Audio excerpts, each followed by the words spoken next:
If you've come across a CR download file on your Windows 11 or Windows 10 computer and you're wondering how to open it, you're in the right place. Today I'll show you what CR download files are and how to handle them. So let's get started. First, let's understand what a download file is. CR download files are created by Google Chrome during a download process. They represent partially downloaded files. Once the download is complete, Chrome will rename file to its original name and extensions.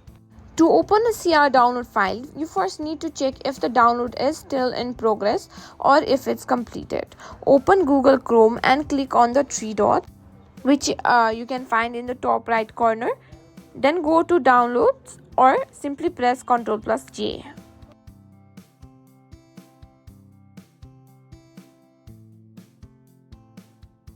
In the Downloads page, you'll see a list of your current and completed downloads. Find the CR download file in the list. If the download is still in progress, you'll see an option to resume it.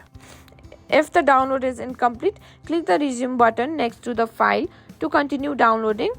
Once the download is finished, Chrome will automatically rename the file to its proper format and you can open it normally.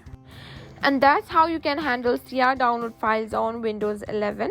If you found this video helpful, don't forget to give us a thumbs up and subscribe to our channel for more tech tips and tricks.